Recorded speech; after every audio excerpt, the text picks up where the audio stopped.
अच्छी रिहाइश हर इंसान का ख्वाब होती है। घर ऐसी जगह पर हो जहां तमाम बुनियादी सहूलतें मुयस्सर हों। साफ सुथरी कारपेटेड रोड, अंडरग्राउंड बिजली, गैस, स्कूल, अस्पताल, शॉपिंग सेंटर मौजूद हों और प्लॉट आसान एक साथ पर मिलें तो क्या ही बात है। महाना सिर्फ 7,500। तमाम इदारों से मंजूर शुदा।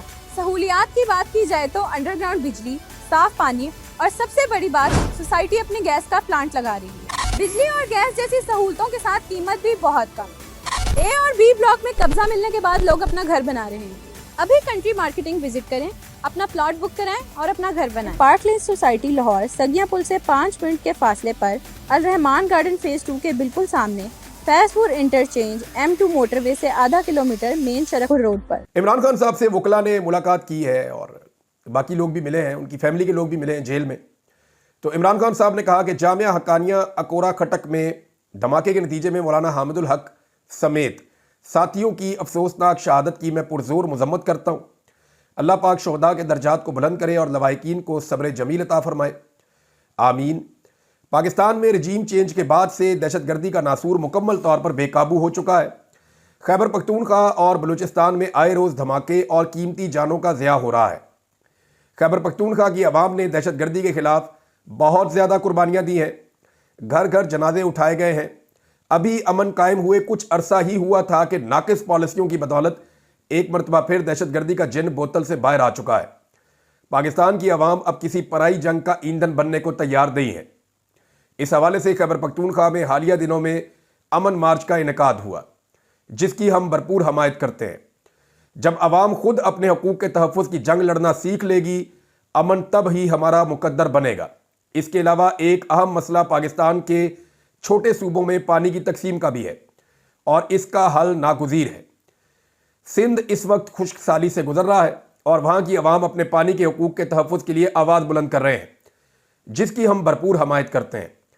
पाकिस्तान के ज़रई मुस्तकबिल की हिफाजत के लिए आम है कि तमाम सूबों को उनके हिस्से का पानी मिले। हम सिंध के अवाम की हकीकी नुमाइंदगान की रजामंदी के बगैर नई नहरों के मंसूबे के इजरा पर सिंध के अवाम के साथ खड़े हैं। हम सिंध के हुकूक का हर सतह पर दिफा करेंगे। आबी वसाइल की तकसीम तमाम सूबों की बामी रजामंदी के ताबे है। जब तक तमाम इदारे अपने आइनी दायराकार में वापस नहीं जाते और एक अवामी हमायत वाली हुकूमत नहीं आती, तब तक मुल्क रोज़ बरोज़ नए बहरानों का शिकार होता रहेगा। SIFC एक गैर आइनी इदारा है जिसका अब तक कोई मकसद गैर मुल्की सरमायाकारी लाना बताया गया। कुल मकसद बताया गया कि गैर मुल्की सरमायाकारी लेकर आएगा। सरमायाकारी तो नहीं हुई, लेकिन इसके ज़रिए मुख्तलिफ सरकारी महकमों को फ़ौज के कंट्रोल में दे दिया गया है, जिससे पहले से तनज़ली का शिकार रियासती निज़ाम मज़ीद तबाह बर्बाद हो गया है। अब मज़ीद आगे बढ़ते हुए किसानों और नहरों का मसला भी खड़ा कर दिया गया है। अच्छा, अब ये जो है ना मामला, हमने बड़ी अजीबोगरीब पॉलिसी रखी नाज़रीन। ये जितनी बड़ी बड़ी सोसाइटीज़ शहरों के बाहर बन रही हैं, अगर आप जाके यहाँ पे विजिट करें तो आपको पता चलेगा ज़्यादातर खाली पड़ी। लोग यहाँ पे सिर्फ प्लाटों का कारोबार करते हैं। आप मोटरवे पे ट्रैवल करें इस्लामाबाद से लाहौर की तरफ और लाहौर से इस्लामाबाद की तरफ, या आप इस्लामाबाद से आप पेशावर की तरफ भी चले जाएं, या आप लाहौर से मुल्तान की तरफ चले जाएं, या आप लाहौर से कसूर की तरफ चले जाएं, या आप इस्लामाबाद से मरी की तरफ चले जाएं, या आप इस्लामाबाद से पिंडी की तरफ चले जाएं, आप जिस तरफ भी मूव करेंगे आपको हर तरफ सोसाइटीज़ नज़र आएंगी। मुल्तान में भी आपको बेशुमार सोसाइटीज़ नज़र आएंगी, गुजरावाला में आपको नज़र आएंगी, GT रोड पर आपको नज़र आएंगी। इनमें से जितनी भी ये सोसाइटीज़ बन रही हैं, इनमें 80% खाली पड़ी हुई हैं। यानी चंद सोसाइटीज़ को निकाल के बाकियों के अंदर उतनी आबादी नहीं है। ये खाली क्यों पड़ी हुई? यानी शहर के अंदर जो सोसाइटीज़ मौजूद हैं वो भी अभी तक खाली पड़ी हुई हैं, लेकिन एक के बाद एक नई सोसाइटी क्यों बनाई गई? ये तमाम जरखेज़ ज़मीनें थी, इनके ऊपर फसलें लगती थी और इन जरखेज़ ज़मीनों के लिए पानी का बंदोबस्त बहुत पुराना कई दहाइयों से मौजूद था और इन ज़मीनों तक पानी जाता भी था। लेकिन हुआ यह कि इन जरखेज़ ज़मीनों के ऊपर सोसाइटियां बनाने की इजाज़त दी गई और बेशुमार सोसाइटियां बनाएगी। अपना जितना DHA है, जितना आपका बैरियर टाउन है या बाकी जितनी सोसाइटी है, ये सारी की सारी जरखेज़ ज़मीनों के ऊपर बनी हुई हैं। हत्ता के जो आमों के पेड़ थे, बहुत बड़े बड़े बागात थे जिनको हम एक्सपोर्ट करते थे, वो बागात काट के सोसाइटियां बना दी गई और कोई इस पर बात करने को तैयार नहीं है। तो जो जरखेज़ ज़मीनें थी, जहाँ पे नहरें जाती थी, जहाँ पे पानी जाता था, जहाँ पे खाले जाते थे, वहाँ पे सोसाइटियाँ तैयार कर दी गई हर शहर के साथ और अजीबोगरीब तरीके से की गई। वहाँ पे लोगों ने बेशुमार पैसा बनाया, सियासतदानों ने बहुत पैसा बनाया। बहुत सारे माफियाज ने, लैंड माफियाज ने, लैंड ग्रैबर्स ने बहुत पैसा बनाया वहां पे।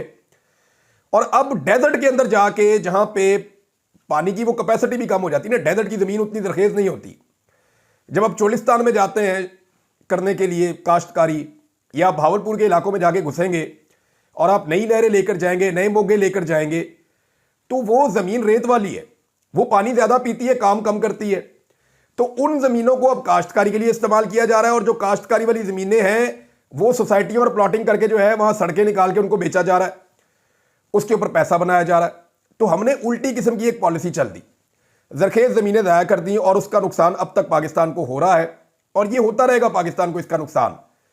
चंद लोगों ने पैसा बनाने के लिए, फाइलों का बिजनेस करने के लिए, पाकिस्तान का जो एक फूड बास्केट था पाकिस्तान का, जहां से सब्जियां आती थी, फल आते थे, जहां से बहुत सारी पैदावार आती थी, वो सारा का सारा हमने ज़ाया किया। तमाम बड़े शहरों के इर्द गिर्द जो फूड बास्केट थी हर शहर की, उसको हमने तबाह करके वहां पे सोसाइटियां बना दी, और अब हम डेजर्ट के अंदर घुस के वहां पे नहरें लेकर जा रहे हैं और सिंध का पानी जो है उसको उस तरफ मोड़ रहे हैं। इस पे जो है वो पाकिस्तान पीपल्स पार्टी पहले बहुत शोर मचाती थी, अब उनका मुंह ही नहीं खुलता। वो इसलिए कि इसके पीछे SIFC है, और SIFC के अंदर जो है वो आर्मी चीफ भी हैं, लिहाजा वहां उनकी जबान ही नहीं खुलती, वो बात ही नहीं कर सकते। लेकिन फिर भी उनके लोग कहते हैं जो पंजाब में है कि हमारे अंदर लावा पाटने वाला है, कोई मसला होने वाला है बहुत बड़ा। तो ये तो एक अर्दली हुकूमत से भी बहुत कमज़ोर है पाकिस्तान पीपल्स पार्टी। उन्होंने तमाम आईनी ओहदे भी हासिल किए हैं, और उन्हें इस बात की भी उम्मीद है कि बिलावल को इसी दौरे हुकूमत में वज़ीर आज़म पाकिस्तान भी बना दिया जाएगा। अब इमरान खान को तोड़ने के चक्कर में, उसे कमज़ोर करने के चक्कर में सारे गलत फैसले इस मुल्क में किए गए हैं। हत्ता कि इमरान खान साहब की और अलीम खान साहब की लड़ाई क्या थी? बकौल इमरान खान साहब के मामला इतना ही था ना, उस्मान बुज़दार साहब भी बताते थे ये बात कि अलीम खान साहब कुछ NOC चाह रहे थे, वो इमरान खान साहब नहीं देते थे, कि वो जरखेज ज़मीनें हैं उनके बारे में कुछ और सोचते थे और ये कुछ और सोचते थे। जो ग्रीन एरिया है वो उसको ब्राउन करना चाहते थे, लेकिन LDA में वो कर नहीं रहे थे, इमरान खान साहब की हुकूमत और उनके साथी। तो यहाँ पे इख्तलाफात पैदा हो गए अलीम खान के और इमरान खान साहब के, और उसके बाद मामला चला गया कि उस्मान बुज़दार को हटाया जाए, नया वज़ीर आला लाया जाए ताकि ये काम करवा लिया जाए। बहरहाल ये एक खेल चल रहा है, और इमरान खान साहब को सिर्फ डीफेम करने के लिए, उनको मंजर से हटाने के लिए सारे लोग इकट्ठे किए गए हैं। ये वो सारे लोग हैं जिन्होंने पाकिस्तान का पैसा निचोड़ लिया है और पाकिस्तान का सारा नक्शा ही बदल दिया है। जहां से हमारी खुराक आती थी वहां से इन्होंने प्लाट निकाल दिए हैं, और जहां पे हमें पानी नहीं लेकर जाना था कभी भी, वहां पे अब पानी लेकर जा रहे हैं, और जहां पानी जाना चाहिए वहां का पानी का हक मार रहे हैं। तो सारी उल्टी गंगा बह रही है। सनाउल्लाह मस्ती खेल साहब जो है MNA है पाकिस्तान तहरीक इंसाफ के, उन्होंने एक बड़ा दावा किया मीडिया से बात करते हुए। अच्छा, पहले वाले सर्वे का तो मुझे पता था, ये वाले का मुझे नहीं पता था।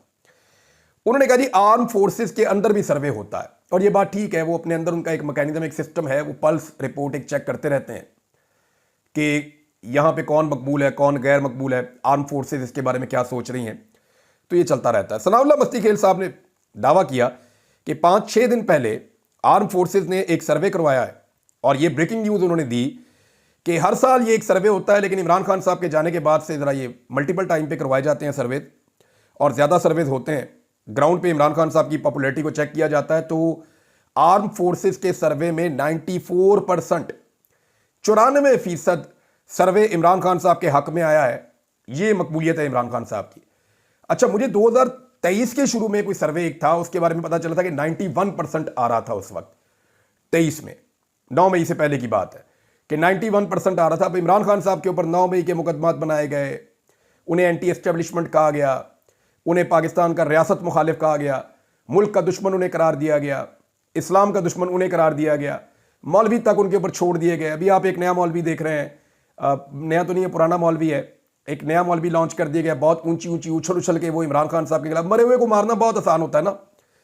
मैंने इनको समझाया भी था मौलवी साहब को कि आप अपने प्लेटफॉर्म की इज्जत करें और करवाएं, लेकिन मुझे लगता है उन्हें बात समझ नहीं आई, और उन्हें बात समझानी पड़ेगी और बार बार समझानी पड़ेगी। यानी कई लोग ढीठ होते हैं, बहुत अजीब होते हैं, और ये ऊंची बोलने से और बढ़ के मारने से कोई मुतासिर नहीं होता, कोई मुतासिर नहीं होता, कोई फ़र्क नहीं पड़ता। बड़कों की आवाज़ मेरी बहुत ऊंची है, जज्बात मेरे भी बहुत ज़्यादा हैं, बहुत ज़्यादा ऊंचा बोल सकता हूँ, ये सोच भी नहीं सकते मौलवी जिन्हें लॉन्च किया जाता है, सोच भी नहीं सकते।